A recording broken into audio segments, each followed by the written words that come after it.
Ricci, estou aqui hoje como representante da editora. Vou falar-vos muito brevemente da editora, mas antes agradeço a vossa presença para o lançamento de Uiva nos Loucos, da nossa autora daqui. Vou falar-vos muito da editora, seja para nós 5 anos de vida, já é considerada como uma das maiores editoras de língua e literatura portuguesa. Estamos presentes em vários países, seja na Europa, seja a nível internacional. Aqui na Europa estamos presentes na França, na Bélgica, na Alemanha, na Inglaterra, na Espanha e neste ano começaremos também o nosso projeto na Itália. A nível internacional, dando primazia à língua portuguesa, não poderíamos deixar de estar presentes em todos os países de língua lusófona. Cada mês editamos por volta de 60 títulos e a nossa coleção é muito heterogénea. Temos romances, temos livros de poesia, temos biografias, literatura juvenil, ficção, fotografia, etc. Eu não vou mais demorar porque temos um programa muito amplo hoje e vou já deixar a palavra, a introdução musical da Magda Manuel, que vai tocar a viola d'arco. Muito obrigada.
Boa tarde a todos. Agradeço à Dolores o facto de me querer ao lado dela neste dia especial para ela e vou passar a falar um pouco do percurso dela de vida e da escrita. Dolores Marques a viver em Lisboa desde os 10 anos, mas nunca esquecendo as suas origens. Sempre teve a necessidade de fazer outras coisas que não as de sempre. Num período da sua vida, aceitou o convite para integrar o grupo folclórico e etnográfico da Casa de Conselho de Castro Daire em Lisboa, onde permaneceu cerca de 3 anos. Mais tarde, foi impulsionadora na criação de um grupo de música tradicional portuguesa, com alguns elementos do rancho e outros que, entretanto, conheceu, tendo-se mantido este grupo apenas um ano, mas com um trabalho representativo dos cantares tradicionais da sua região, entre outros. A geografia é também um foco de interesse, focando-se ora na paisagem granítica da Serra de Montemuro, ora nas correntes do rio Paiva, que passa próximo da sua aldeia, ou então captando expressões de postos que com a terra convivem e dela tiram o seu sustento. Na cidade, os becos, os grafites, as quintas abandonadas, os palacetes antigos, o rio Tejo, é o que mais a atrai a sua objetiva. Aldeias da minha cidade, o título tem dado aos últimos álbuns de fotos publicados. São exemplo de que existe um fio de ligação entre a cidade e o campo que ainda se mantém. O que se pode observar também em outros álbuns é que deu o título de Fragmentos do Tempo. O primeiro livro de poesia, Olhares, surge em 2008, revelando assim o início da sua escrita. Neste livro nota-se já uma forte ligação à terra natal e a todo o ambiente onde cresceu e passou a sua infância, a Serra de Montemuro, assim como o rio Paiva. São imagens recorrentes e aqui descritas de forma simples e natural, tal como era a sua escrita acabada de nascer há poucos anos. Logo após, registra-se no site da editora Wolf, onde inicia a publicação regular dos seus poemas, seguindo-se o site Lusopoemas, site este onde nos conhecemos e a Dolores foi um elo importante na minha escrita e naquilo que hoje sou na escrita. Foi ela a impulsionadora para a minha primeira participação no livro, na antologia Tocato Lá, em 2009. Esta antologia nasce de um blog que a Dolores criou com o objetivo de unir autores e divulgarem as suas escritas. Criamos uma ligação de amizade e ajuda mútua, onde foi permitido conhecer a mulher para lá da escrita, uma mulher com a força das suas palavras na vida. Subtilezas da Alma foi o seu segundo livro de poesia, editado em 2009, e o seu primeiro em prosa, Às Curas Encontro, aconteceu em 2010. Comecei a ler a Dolores Marques após a edição do seu primeiro livro, Olhares, um livro de poesia simples e fluida, aberta a todos os leitores. Seguindo-se o livro Subtilezas da Alma e alguns textos em prosa publicados nos sites que fazia parte. Realça o seu interesse por uma filosofia oriental, período em que se dedicou a estas, e que complementou com a primeira e a segunda iniciação em Reiki, fez o primeiro nível do sistema do corpo-espelho e inicia a prática de Tai Chi Chuan.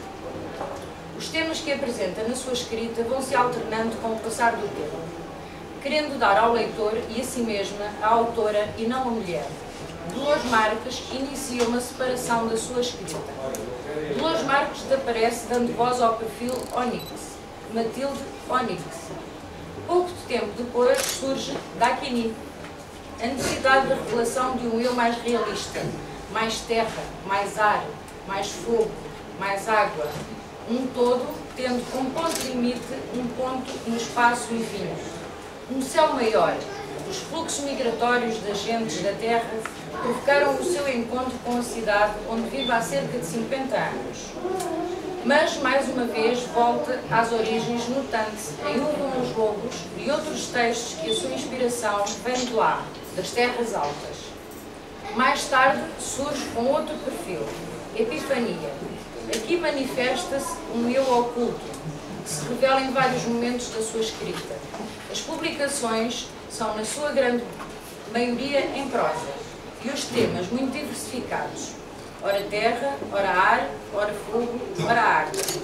Após questionar a autora sobre este perfil, que se manifestava de uma forma irregular na sua escrita, sendo que algumas pessoas inicialmente não entendiam muito bem se eram duas ou uma só naquele perfil.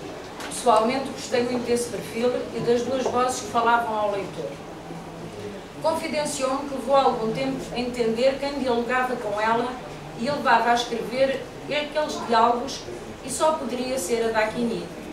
Podemos aceitar que nos diálogos da Epifania a Dakini aparece e desaparece como por encanto. E que, pelo que percebi, a Epifania tem estado muito silenciosa. Será que ficou zangada por este livro ser da Dakini e não dela própria? Resumindo, e pelo que conversei com a autora sobre estes pseudónimos, Eles não foram pensados nem idealizados, foram surgindo consoante as variações da sua escrita e que, segundo ela, surgiram para separar a escrita nos sites, como já a tinha separada, e com os devidos nomes, dando a quem lê a multiplicidade criativa de uma mulher autora construtiva e diversificada. O seu maior orgulho de agora são os seus 3 netos, Guilherme, Afonso e Tomás. Agora cabe ler mais um pouquinho, eu vou beber água, desculpem lá. Porque quem foi convidada para apresentar, eu apresentei a todos, e quem foi convidada para apresentar a Daquini foi a São Gonçalves. Vive no Luxemburgo e fez um texto, e sou eu que vou dar voz às palavras da São Gonçalves a apresentar a Daquini. Portanto, Daquini, um esboço da personagem traçado por São Gonçalves. Conheço a escritora Dolores Marques desde o início da minha descoberta no mundo das palavras escritas. Já lá vão uns 8 anos. Bebi muito da sua sabedoria da escrita, da sua elevada espiritualidade, transmitidas na sua poesia e na sua prosa. Foi um exemplo para mim a seguir.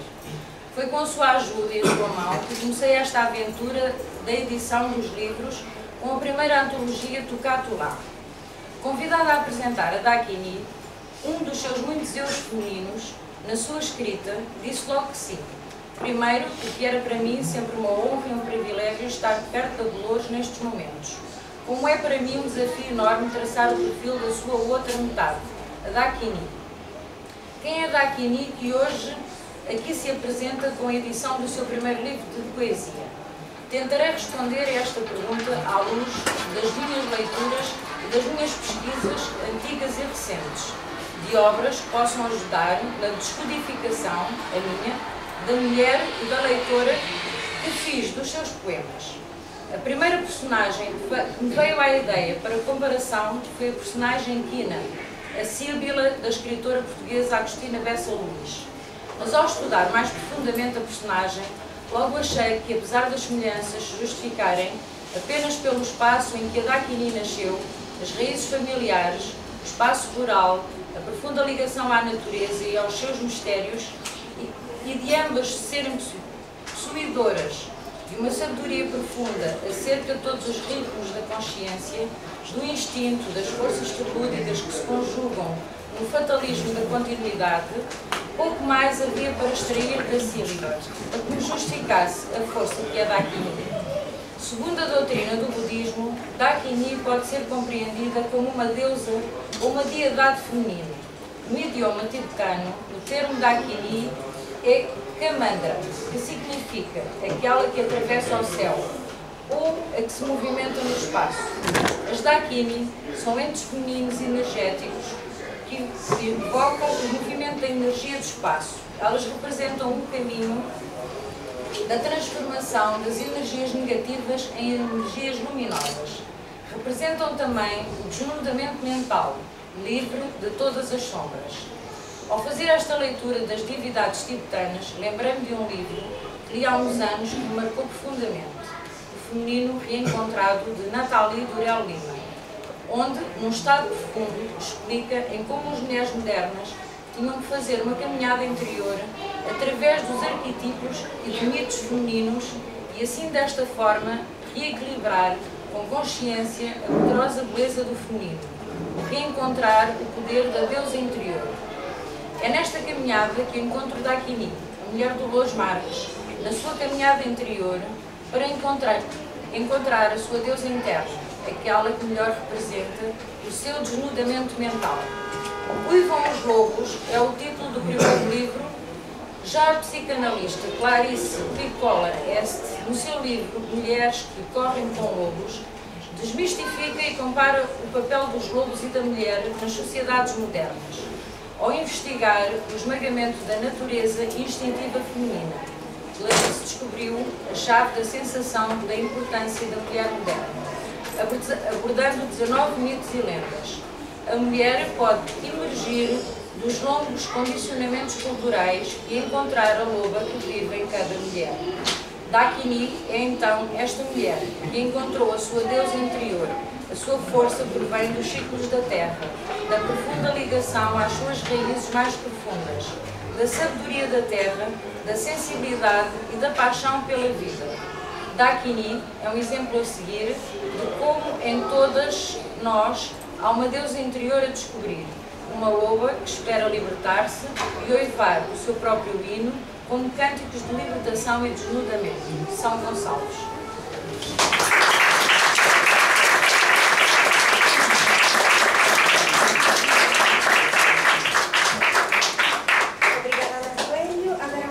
Ter o grupo Almas do Teatro. Duas almas! Duas almas! Estão vivas também. Que vai declamar alguns poemas. Sim. Vamos ter também o acompanhamento da Manuel com o seu violino. Sim? Mas não é em todos, não é? Depois o Leirinho explica. Não é?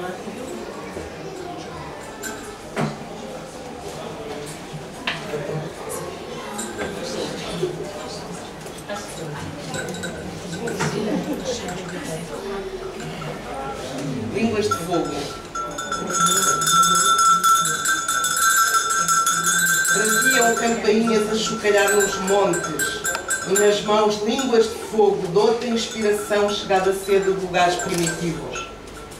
Miravam-se em rios de água benta de um pranto amadurecido. Seriam as virgens excomungadas pelo canto das aves,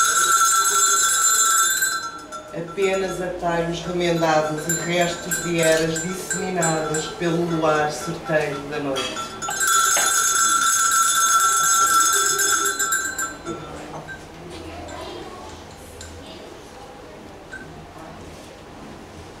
Uivam os lobos.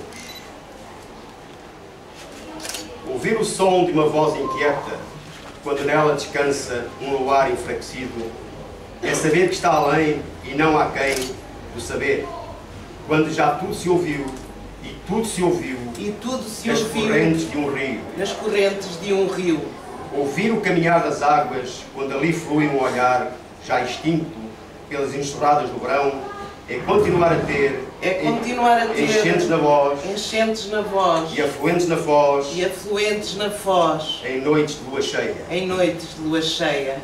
Uivam os lobos por falta das nortadas quentes, caminhantes na certeza de uma única noite que será eterna.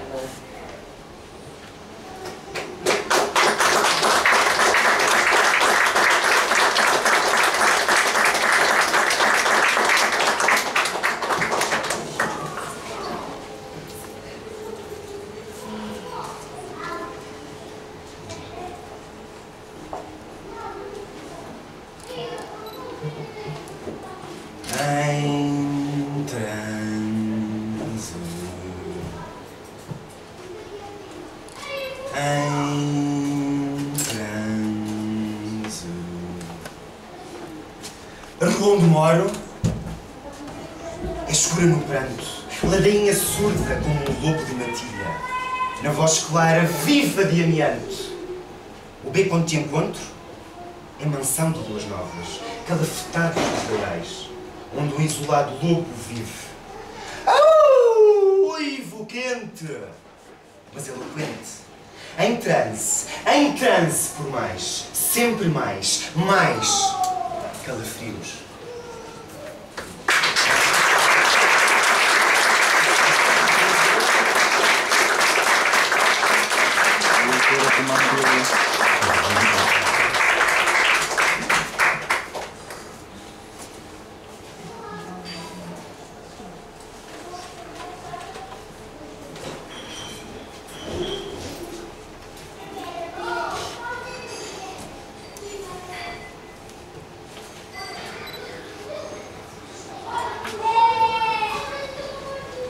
Tenho medo. Estão as portadas fechadas. Eu tenho frio. Muito frio. Lugar de inóspitos. Medo.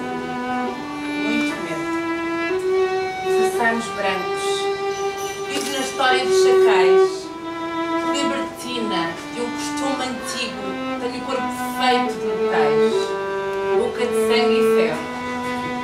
braços presos de matagais. Tenho medo, muito medo, das colinas onde me esperam outras histórias, visionárias de novos mundos. Tenho medo, muito, muito medo, dos braços presos nos matagais.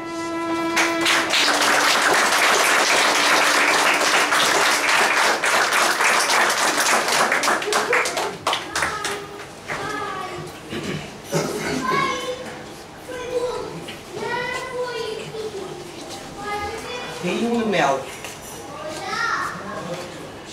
Caiu no teu rio um momento de cio, em remoinhos solados e olhares desfocados. Meu corpo assumiu um género esmiuçado em tons de pastel. Tão forte a corrente que se fez pele na minha pele, como um vento forte que se quebrou a norte, suando a jusante, quebrando ou tormenta. Caiu-me mel.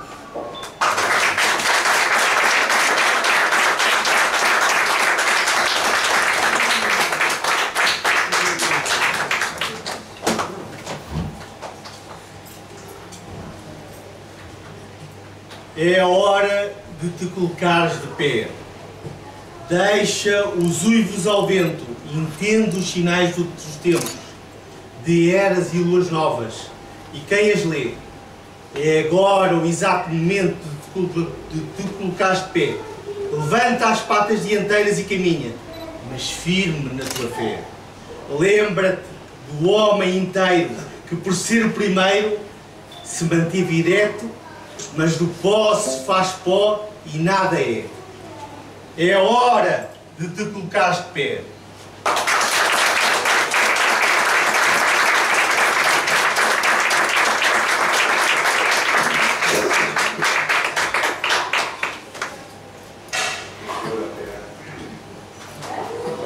Esta brisa conhetiça tinha um turbante dourado amarrado ao pescoço, a cobrir-lhe a pele de tanto laranja. Salpica de vez em quando ventos ciclónicos por sobre a face do quebrante da noite. Persegue-me esta brisa que me atiça em noites de lua cheia.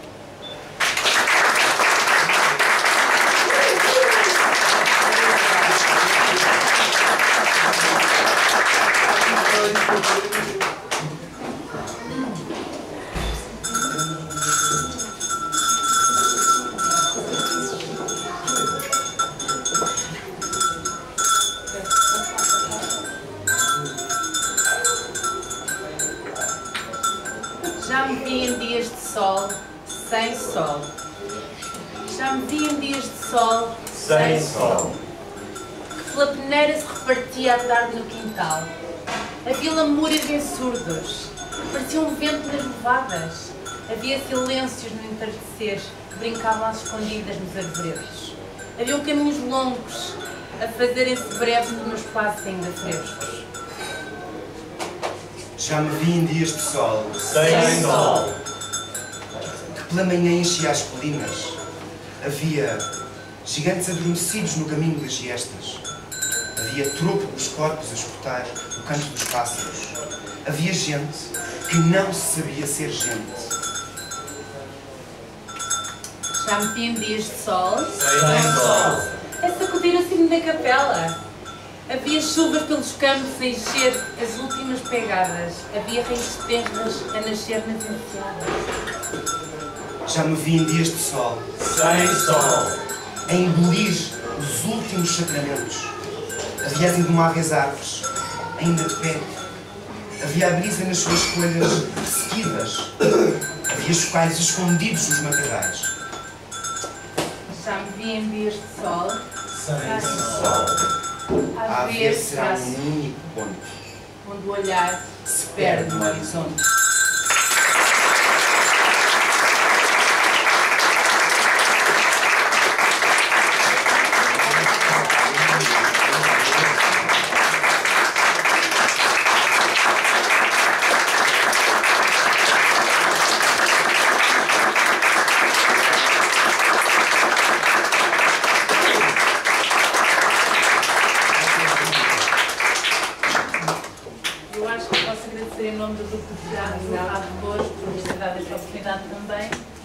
Obrigada.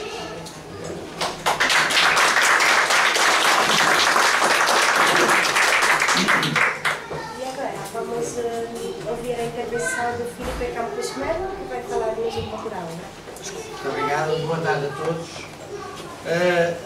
Meio que umas notas, mas vou ter que começar por sublinhar este momento poético, grandioso, muito conseguido, e dar os parabéns a quem teve que interpretar os poemas. Seguramente agradeceram os poemas, é essa a grande vantagem da reclamação, é levar os poemas.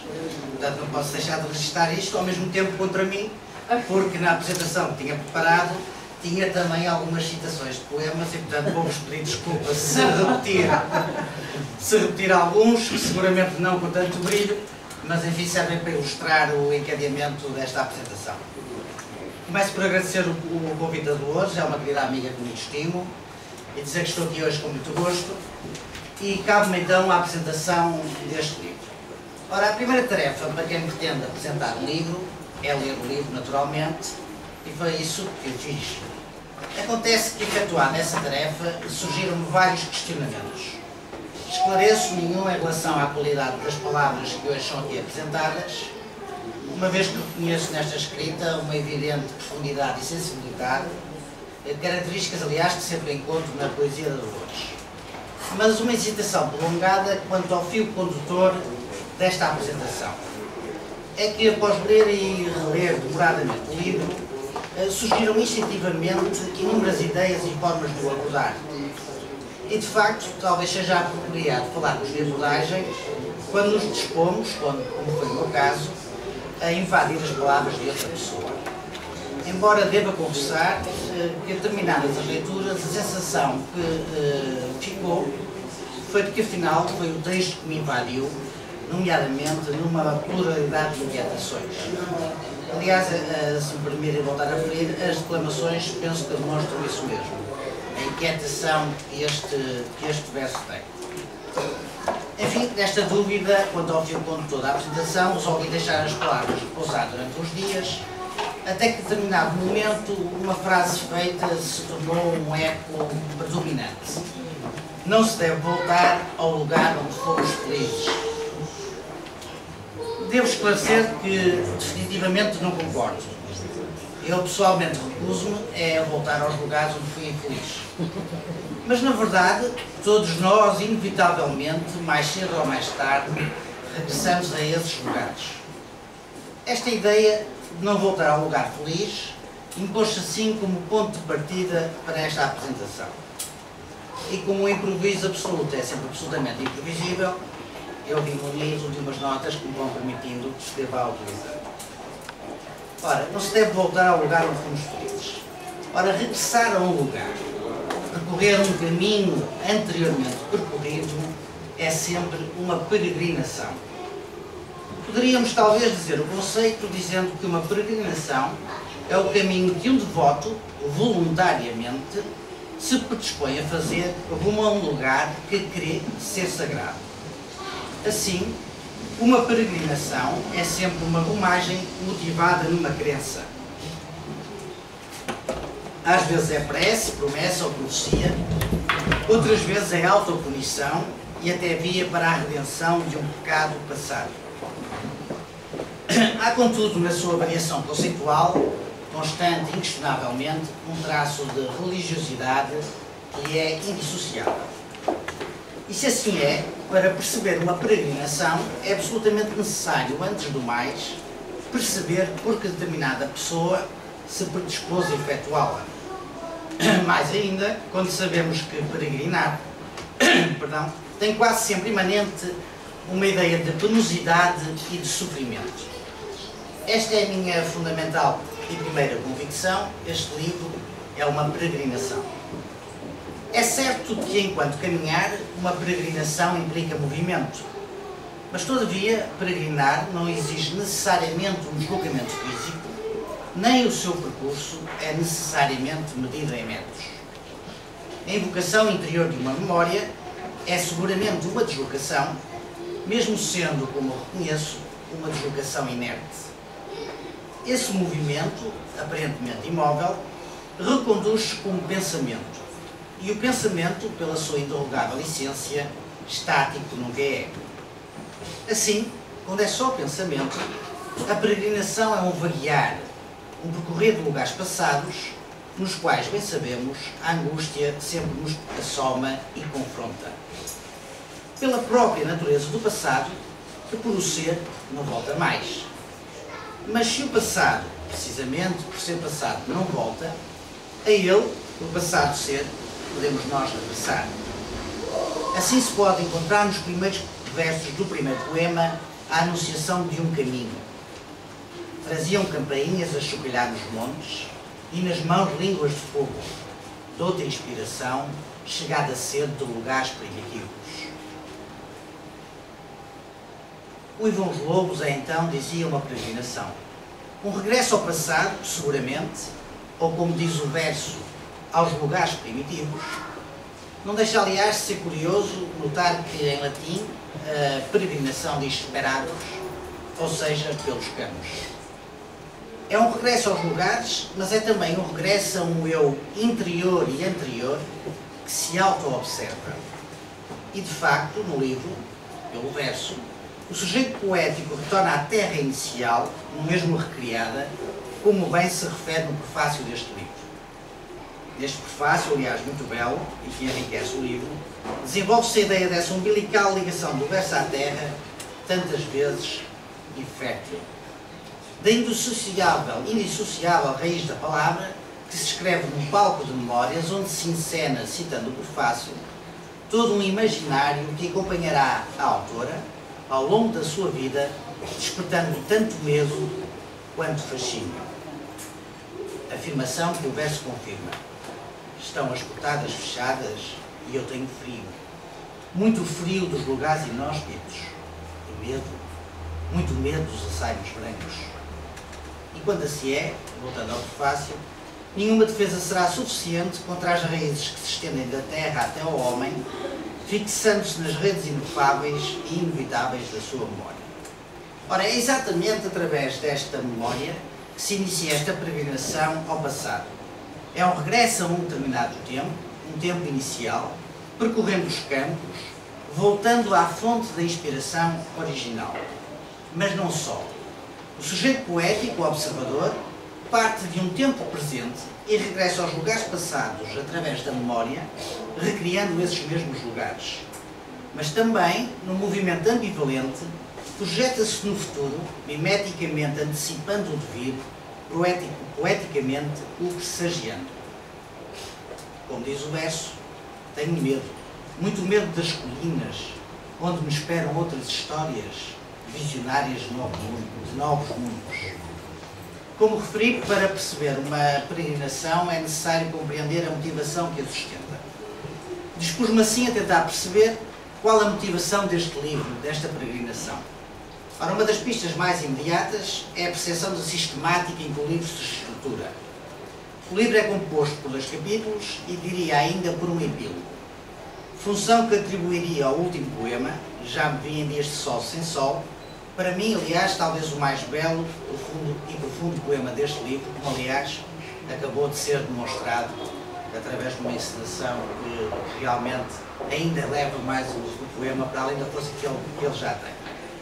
Todavia, se realmente o for, é um epílogo oculto, porque no livro não o encontramos com essa autonomia formal.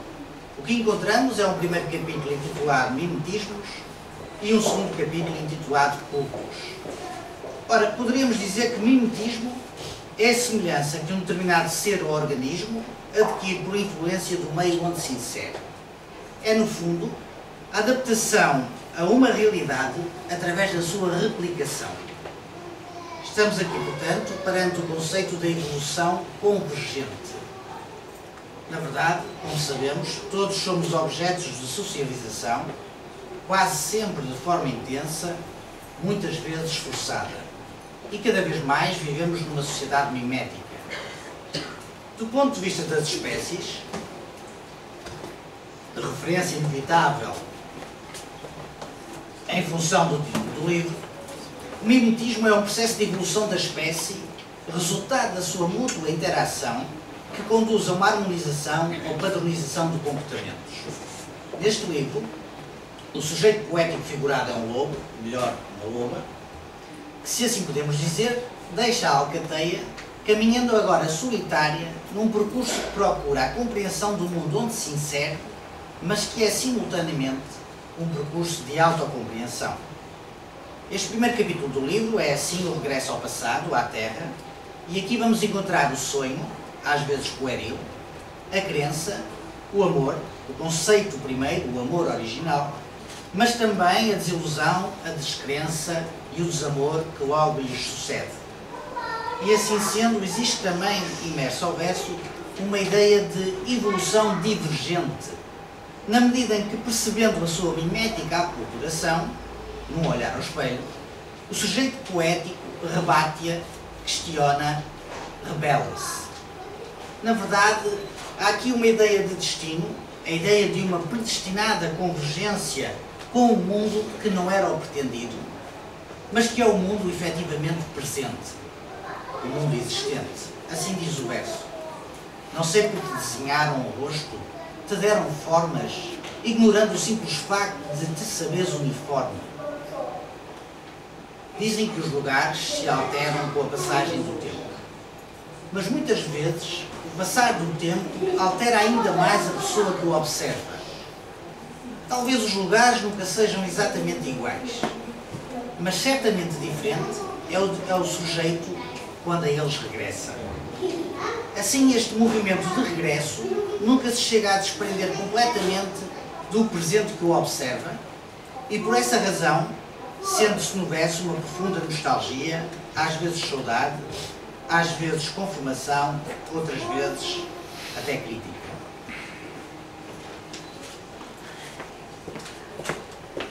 Porque as coisas nunca são como as vivemos, nem sequer como as coisas nunca são como as imaginamos, peço desculpa, nem sequer como as vivemos. Há uma marcante nostalgia neste capítulo. Até porque, afinal, esta peregrinação é uma autoperegrinação. O segundo capítulo denomina-se cultos. Ora, um culto processa-se por um ato solene, por uma liturgia. Um culto é, assim, um caminho solene para a compreensão. Quando se percepciona o objeto do culto, compreende-se também a identidade e a motivação do devoto. Neste sentido, neste capítulo encontramos um caminho de autocompreensão, mas já não no tempo passado. Agora é um estar, um passo presente, que simultaneamente antecipa o futuro. E sendo assim, necessariamente um espaço de esperas, como se diz no primeiro poema desta parte. O mundo submerso por duas lágrimas a molharem os pés, ainda nus sobre a terra, enquanto a chama corrente aguarda pelas variações num tempo de espera. Cultos é assim um auto-reencontro entre a percepção de um passado tanto aculturado quanto doloroso e o questionamento de um presente futuro. Deste movimento emerge a poesia num olhar que se define métrico poema. Tristes são todos os olhares que engoliram o mundo sem saberem onde enterrar os corpos. Foi-se a calcular a métrica que os fará alcançar os caules, as folhas e as raízes secas junto ao chão. Teria muito ainda para acrescentar sobre este livro, nomeadamente acho bastante interessante esta divergência da Daquini e a Dolores e outros alter egos, que a Ana Coelho já referiu, e não vou prolongar esta exposição. Vou só, se me permitirem, fazer mais um sublinhado e dizer que há um traço essencial, perdão, há um traço essencial que toca todo o livro, que é simultaneamente um mimetismo e um culto, um amor, ou melhor, talvez uma emoção profundamente marcante, que procede da origem e que agora, ainda que ausente, se mantém demasiadamente presente. Como, por exemplo, se sente neste trecho. Esqueci-me de ti quando o vento se aproximou, falando-me nas horas vagas do mar imenso de saudade. Disse que para se perceber uma peregrinação é necessário compreender a motivação que a sustenta. Retomo agora, e como última referência, o título do livro, Uivam os Lobos. Ora, um uivo é um grito entristecido, um eco de um passado que se antevê igual. E se assim é, pergunto-me, Mas afinal, porque o Ivão levou. Escutemos pela última vez o verso. O Ivão Lobos, por falta de nortadas rentes, caminhantes na certeza de uma única noite que será eterna. Muito obrigado pela atenção.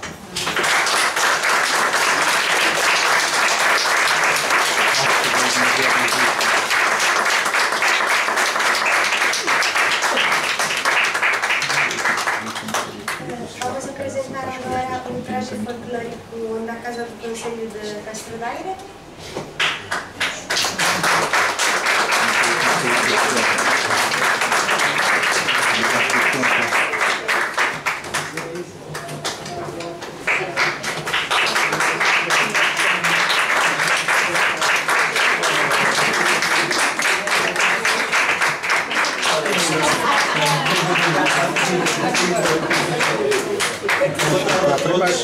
Eu queria em primeiro lugar agradecer à Dolores o convite que nos foi feito para estarmos presentes aqui. É com muito agrado que apoiamos uma natural de Castro Daire. É para isso também que nós fazemos e desenvolvemos o nosso trabalho aqui em Lisboa. Viemos mostrar um traje que é da freguesia de Cabril, é uma das freguesias limítrofes do concelho de Castro Daire, que faz fronteira com São Pedro Sul e Tarouca. Este é um traje de agricultor abastado. Já não é propriamente aquelas pessoas que desenvolviam o trabalho árduo do campo, embora também o fizessem, porque eram lá uns pequenos patrões, eram mais uns organizadores de trabalho. Não sei se tiverem alguma dúvida. Há o material. Ok. Este tecido é basicamente linho e serguilha. Serguilha é isto.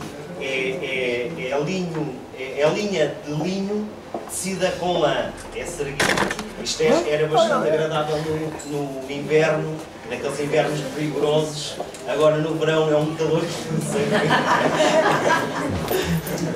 Se tem alguma coisa? Se tem alguma dúvida, algum esclarecimento? Quero dizer que vamos estar sempre disponíveis, sempre que for possível. Sempre que for possível, sempre que nós pudermos. É só contactar connosco. Estaremos presentes. Muito obrigado.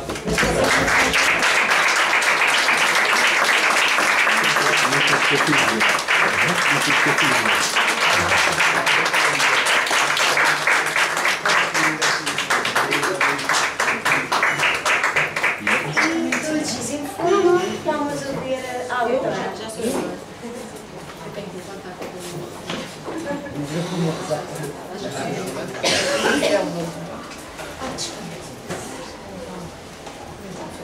Bem, estamos aqui mais uma vez.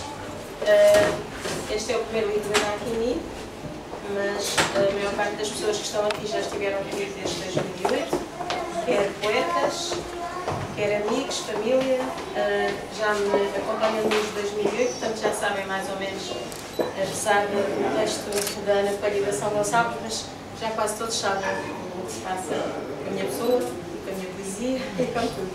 Agradeço à Chiada Editora, é uma editora que eu já conheço há alguns anos, desde que iniciou, só agora foi possível chegar a nós.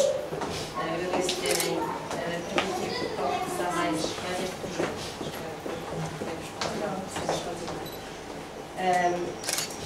Eu tive sempre muito, gostaria, sempre que editava um livro desde 2008, pensei sempre no Filipe Campos Melo e na Sofia Gago, que foi quem escreveu o prefácio. Foram dois amigos que escrevem e que começaram desde o início a acompanhar a minha escrita num site. E são pessoas que, além de poetas, e que escrevem muito bem, que eu gosto muito de ler, sempre estiveram presentes em tudo o que dizia relativamente àquilo que dizia através da escrita. E então foi com muito prazer que tive estas duas pessoas, uma dupla infalível aqui, porque me roubaram montes de palavras, já não sei o que é que vou dizer, mas pronto, eu já sabia que isto ia acontecer. Depois, mais tarde, registrei-me num outro site onde encontrei várias pessoas que também estão aqui nesta sala, inclusive a Ana Coelho e São Gonçalves também têm estado comigo. Agradeço a todos o apoio e as leituras que têm feito e os comentários que têm feito à minha escrita. Se calhar sem vocês eu não estaria aqui. O grupo Almas de Teatro, também Jorge Meirinho, agora estou só. Eu já conheço o Jorge Meirinho há muitos anos, apesar de não termos estabelecido assim muitos contactos, mas já o conheço há muitos anos. Contactei-o para vir fazer aqui umas leituras e quando fui assistir à última peça deles, O Pão, não sei se deram conta das divulgações da última peça deles, da Taberna das Almas, no final ele vem ter comigo e diz-me: então, e o que é que tu achas de, em vez de ir eu sozinho, levar o grupo todo? E eu fiquei assim: ó, o grupo todo? Mas eu não era nada disto. Agradeço imenso a todos os elementos do grupo, acho que estão aí todos. Opa, nem te vi, pá. E é assim, vocês realmente deram uma nova vida às minhas palavras. A ideia era essa também. Claro. Mas eu já sabia, já me tinham dito que eu ia ficar surpreendida, já sei. E a minha amiga Quina já me tinha falado sobre isso. A Magda, não sei se ainda estás, a Magda Manuel conhecia no lançamento do livro da Ana Coelho, conhece, e a Ana Coelho estabeleceu contato com ela por estar aqui. Portanto, neste dia, a Daquini desapareceu. Porque todas as pessoas que contribuíram para este evento estão todos de parabéns, porque eu já não sei o que é que vou dizer mais. Então, a Daquini surgiu, não foi de uma forma pensada, nunca pensei em criar os herónimos, nada que se parecesse com isso. Simplesmente a escrita foi aparecendo e eu ia guardando no computador. E depois, mais tarde, quando ia lá, principalmente os poemas da Daquini, comecei a olhar para eles de uma forma estranha. Era quase como se não tivesse sido eu a escrever, achava que não me identificava com eles. E comecei logo a separá-los no computador e dei-lhe um nome: Poemas Diferentes. Então, poemas diferentes, depois para publicar no site, eu não sabia muito bem como é que devia fazer. Se eu próprio já tinha separado esta escrita, resolvi criar um perfil com o nome da Daquini, surgiu a Daquini. O primeiro feedback da Daquini foi, mais uma vez, Filipe Campos Melo e Sofia Grau, que são eles sempre, começaram logo a dar um feedback da escrita e comecei a perceber que se calhar a Dolores Marques tinha que desaparecer. E então, mais tarde, já depois de ter criado o perfil, na conversa primeiro com duas amigas, neste caso, mais uma vez Sofia Grau e uma moça do Porto que se chama Clarice, não sei se também escreve. Estávamos a conversar por meio, claro, em dias diferentes, e no final da conversação, as duas despedem-se de mim desta forma: você precisa dar mais voz à Daquini. Eu assim: mas pronto, eu vou desaparecer por completo, e agora o que é que eu vou fazer? Eu tinha pensado em editar o livro, este livro, e estava na dúvida se devia editar em nome de Dolores Marques ou Daquini. Portanto, esta frase com que elas se despediram de mim, foram elas que decidiram. Portanto, a responsabilidade guardei as minhas mãos, é dela. Mas a Sofia realmente contribuiu de uma forma fantástica para, assim como o Filipe na apresentação, para este livro. Porque eu, quando escrevi estes poemas, não estava, o foco era na Serra do Monte Muro, mas era na Serra do Monte Muro, independentemente de ser a minha aldeia, mas há mais aldeias ali e quase todas com as mesmas características, o mesmo modo de vida, o trabalho, a forma de trabalhar em terra, tudo, o pensamento, tudo é igual. Mas a Sofia foi muito além. Foi muito além e acho que até preencheu um espaço em branco que estava neste livro. Só depois é que me apercebi quando li. A Sofia está aqui presente, mas ela é muito tímida e diz que não conseguia apresentar o livro, e então, como nós somos amigos, o Filipe veio apresentar. Então, eu acho que ela realmente preencheu um espaço em branco e surpreendeu-me quando ela refere no prefácio, em vários momentos, a minha aldeia, e fez de uma forma fantástica. Começou logo por dizer: o livro Os Lobos assemelha-se a um palco de memórias, e que emoção desempenha neste livro um papel fulcral. Portanto, eu acho que ela foi muito perspicaz e muito generosa. Mais uma vez, obrigada. E sim, neste palco de memórias, entre as várias encenações propostas, existe um confronto entre o passado, presente e futuro. Os lobos desceram à cidade. Ainda se ouve o uivo dos lobos, e este faz-se a ouvir enquanto não se derrubarem os muros que separam as pessoas, principalmente depois de se terem construído uma cidade dentro de outra cidade. É que do lado de fora os becos são frios, escuros e sombrios. Sabem que a maior parte da população que vive na zona oriental veio de grande parte de Castro Daire, Lamego, Sinfães, sabiam disso? Da zona oriental. E Sofia continua no seu magnífico prefácio. É preciso entender, e vou-me repetir, porque as minhas palavras. É preciso entender os sinais do tempo e as vozes que vaticinam, porque em noção o homem confunde-se com a própria terra que o sustém, e nenhuma defesa será suficiente contra as crises que se estendem da terra até ao mar, fixando-se nas redes inefáveis e inevitáveis da sua memória. Por coincidência, aquele senhor que está ali a filmar, Manuel da Costa Santos, que é um homem da Serra, enviou-me por meio uma notícia que saiu no Notícias de Castro Daire, uma publicação sobre os corais manuelinos. Eu agradeço-lhe porque ele é interessado em divulgar o meu trabalho junto da autarquia e até é bela para fazer lá para lançamentos do livro, mas não chegam, as respostas não chegam. Eu agradeço mais uma vez, mas pronto, gostaria de ter assistido às comemorações dos 500 anos dos corais manuelinos. Eu sinceramente não sabia que se comemoravam este ano os 500 anos dos corais manuelinos, e por coincidência este livro saiu logo depois, foi logo no mês seguinte. Eu gostaria muito de ter estado lá no... Manuel, desculpa lá. Eu gostaria de ter estado lá nas comemorações dos 500 anos dos corais manuelinos, para ver em que lugar de alguma prateleira deixaram a afinar a minha aldeia, que foi certo conceito de Castro Daire. Pronto. Ok. Mas isto também me fez pensar, também o meu pedido, onde é que eles terão colocado o meu pedido para fazer lá o lançamento do livro? Se calhar foi na mesma prateleira da aldeia de Moção. Deve ter sido. Eu estabeleci contactos com eles, mas até agora se afunda em silêncios estreitos. Há silêncios que matam muitas fomes, eu sei. Mas há ecos que se farão sempre presentes na minha escrita e nela as minhas origens sempre. Vou fazer só uma breve descrição das coisas que eu me lembro. Lembro de ir com a minha avó durante a noite e ficar à espera da viragem de uma água ao nascer da estrela, ao pôr da estrela e adormecer numa manta no chão. Lembro de apanhar canas de milho. Lembro-me de apanhar feijões. Lembro de apanhar lenha. Lembro de levar os animais a pastar nos campos. Lembro de tapar as poças de água e também de desabrigo. Lembro de ir nadar no rio. Lembro de comer amoras de empoeirada nos muros. Lembro também de as esborrachar entre duas pedras de xisto e depois ficar com a cara lambuzada do açúcar mergulhado. Lembro-me de subir às árvores para ver os ninhos. Lembro-me de subir às cerejeiras e me sentar a comer cerejas. Lembro-me de comer púlpigas que nasciam debaixo dos sargaços. Lembro de ir às festas e romarias. Lembro também de ir à missa e ter na cabeça uma mantilha branca. Os homens tiravam os chapéus e ficavam na parte da frente mais perto do pátio. As mulheres ficavam na retaguarda. As casadas usavam mantilhas pretas e as solteiras mantilhas brancas. Lembro das histórias que eu lia aos heróis mais velhos, não sobre a Branca de Neve ou outras do género, onde poucas pessoas sabiam ler e escrever.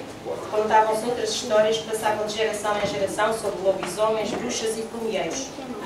Lembro de fazer os trabalhos da escola à lareira sob a luz mortiça de uma candeia de petróleo pendurada na parede. Lembro da matança do porco e do fumeiro a escorrer gordura sobre as lavaredas da lareira funda. Lembro da minha professora primária ser uma bruxa má com unhas afiadas, espetadas nas orelhas dos mais desapenados em matérias de o medo bloqueava todos os sentidos. Ficaria aqui a lembrar de muitas outras coisas, mas por agora chega. Leiam o livro.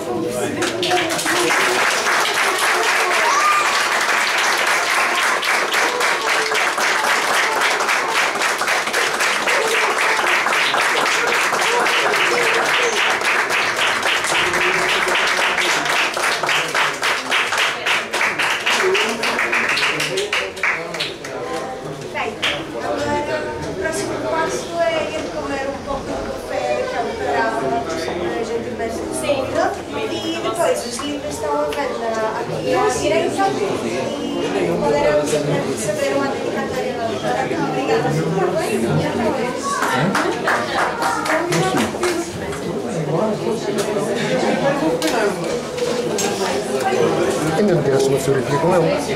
Não, eu tenho uma só, no meu lançamento. Foi? Como é que é, meu caro? Posso